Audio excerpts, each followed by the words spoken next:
ಈ ದಿನ ನಾನು ಬೀಟ್ರೋಟ್ ಚಪಾತಿಯನ್ನು ಮಾಡ್ತಾಯಿದ್ದೀನಿ. ಬೀಟ್ರೋಟ್ ತಿನ್ನೋದ್ರಿಂದ ತುಂಬಾ ಆರೋಗ್ಯಕ್ಕೆ ತುಂಬಾ ಒಳ್ಳೆಯದು.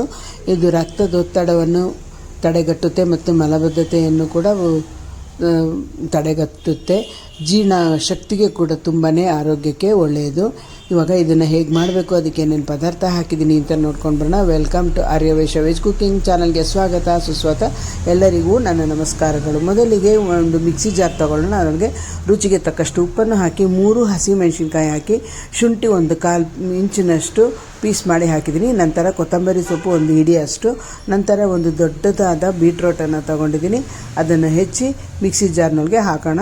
ಮಿಕ್ಸಿ ಜಾರ್ನೊಳಗೆ ಹಾಕಿಬಿಟ್ಟು ಇನ್ನೊಂದು ಬಟ್ಲು ತಗೊಂಡು ಅದಕ್ಕೆ ಗೋಧಿ ಹಿಟ್ಟು 1 ಕಪ್ನಷ್ಟು ಮತ್ತು ಮಿಕ್ಸಿಗೆ ಹಾಕೊಂಡು ರುಬ್ಬಿರುವಂತಹ ಬೀಟ್ರೋಟ್ ಅದು ಪೇಸ್ಟನ್ನು ಅದರೊಳಗೆ ಹಾಕ್ತಾಯಿದ್ದೀನಿ. ನಂತರ ಒಂದು ಸ್ವಲ್ಪ ನಾನು ಹಾಲನ್ನು ಹಾಕ್ತೀನಿ. ಹಾಲು ಹಾಕೋದ್ರಿಂದ ಮೆತ್ತಗಿರುತ್ತೆ ಅಂತಂದ್ಬಿಟ್ಟು ನನ್ನ ಅಭಿಪ್ರಾಯ.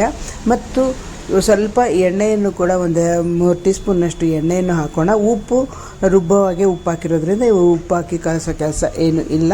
ಇವಾಗ ಇದನ್ನೆಲ್ಲ ಚೆನ್ನಾಗಿ ಕಲಿಸ್ಕೊಂಡು ಬಿಡೋಣ. ನೀರು ನೋಡಿಕೊಂಡು ಹಾಕಬೇಕಾಗುತ್ತೆ, ಏಕೆಂದರೆ ಇದು ಒದ್ದೆ ಇರುತ್ತಲ್ವ, ಅದಕ್ಕೆ ನೀರನ್ನು ನೋಡಿಕೊಂಡು ನಾವು ಹಾಕ್ಕೊಳ್ಳೋಣ.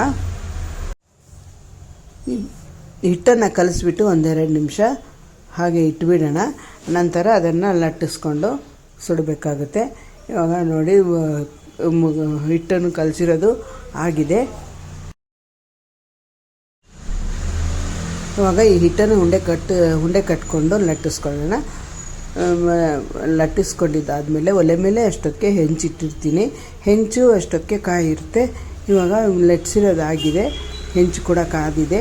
ಇವಾಗ ಲಟ್ಟಿಸಿರುವಂತಹ ಹಿಟ್ಟನ್ನು ಹೆಂಚಿನ ಮೇಲೆ ಹಾಕ್ತಾಯಿದ್ದೀನಿ. ಇವಾಗ ಒಲೆ ಮೇಲೆ ಲಟ್ಟಿಸಿರೋದನ್ನ ಹಾಕಿದ್ದೀನಿ. ಅದು ಸ್ವಲ್ಪ ಬೇಯೋವರೆಗೂ ಕಾಯೋಣ.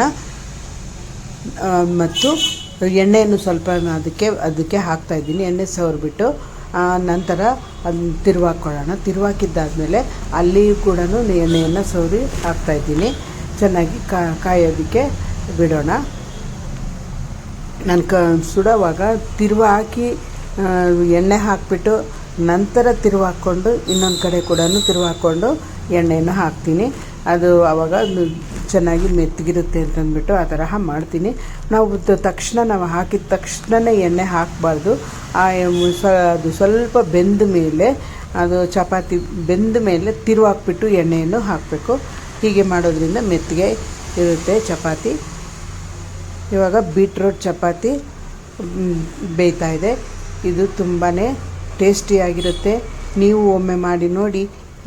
ಈ ವಿಡಿಯೋ ನಿಮಗೆ ಇಷ್ಟ ಆದಲ್ಲಿ ಲೈಕ್ ಮಾಡಿ, ಶೇರ್ ಮಾಡಿ, ಕಮೆಂಟ್ ಮಾಡಿ ಮತ್ತು ನನ್ನ ಈ ಆರ್ಯವೈಶ್ಯ ವೆಜ್ ಕುಕಿಂಗ್ ಚಾನಲ್ಗೆ ಸಬ್ಸ್ಕ್ರೈಬ್ ಮಾಡ್ಕೊಳ್ಳಿ ಅಂತ ಹೇಳ್ತಾ ಇಂದಿನ ವಿಡಿಯೋವನ್ನು ಮುಗಿಸ್ತಾ ಇದ್ದೀನಿ.